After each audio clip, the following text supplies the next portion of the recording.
नमस्कार दोस्तों, स्वागत है आपका हमारे YouTube चैनल पे, जहां हम बात करते हैं भारत के सबसे शक्तिशाली और महान देवताओं के बारे में। आज हम बात करने वाले हैं भगवत गीता के अध्याय 12 के बारे में, जो भक्ति योग का महत्व समझाता है। तो चलिए शुरू करते हैं बिना किसी देरी के।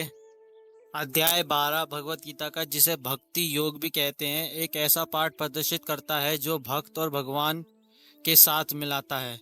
यहाँ भगवान श्री कृष्ण अर्जुन को बताते हैं कि कैसे एक भक्त भगवान की शरण में आ जाता है सकता है, कैसे भक्ति ही सबसे सरल और सर्वोत्तम मार्ग है मोक्ष प्राप्त करने के लिए।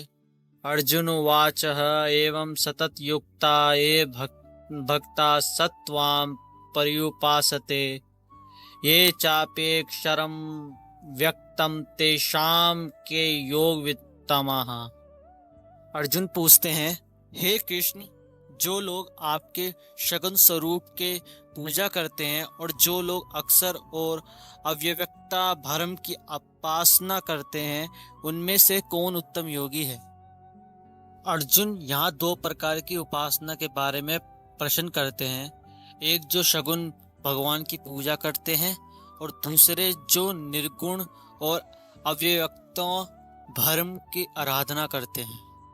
श्री भगवान उवाच मया वेश्ये मनो ये माम नित्युक्ता उपासते श्रद्धाया परो यो पिता ते मे युक्ता तमा मातः।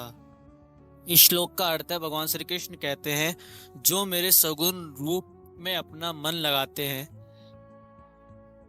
नित्य युक्ता और श्रद्धा से मेरे भक्त हैं, वे मुझे सर्वश्रेष्ठ योगी लगते हैं।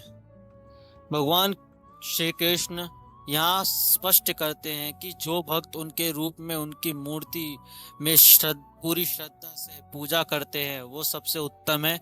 उनका मन और चित्त भगवान में लगना ही भक्ति का सबसे महत्वपूर्ण अंग है। भगवान श्री कृष्ण कहते हैं कि भक्ति ही वो मार्ग है जो भक्त को भगवान से मिलाता है। भक्ति के लिए कोई कठिन नियम नहीं है, सिर्फ एक सच्चे दिल से भगवान की पूजा करनी होती है। भगवान को प्राप्त करने के लिए ना तो योग की कठिन क्रियाओं की आवश्यकता है और ना ही ज्ञान की गहराइयों में जाने की। ये तु सर्वाणि कर्माणि मयि सनस्यं मत्परा अनन्येनवे योगेन माम दयानयंत्र उपासते तेषामहं समुद्रता मृत्यु संसार संगारत भवामि न चीरा पार्थ मध्यावेशति चेत सम। जो सभी कर्मों को मेरे सुपार्थ करते हैं और अनन्य भक्ति से मुझे ध्यान करते हैं, मैं उनको संसार सागर से बाहर निकालने वाला हूँ। भगवान श्री कृष्ण यहाँ प्रतीक्षा देते हैं कि जो लोग अपने सभी कर्म उनको अर्पित कर देते हैं, पूरी श्रद्धा से उनकी भक्ति करते हैं, उनकी रक्षा स्वयं भगवान करते हैं।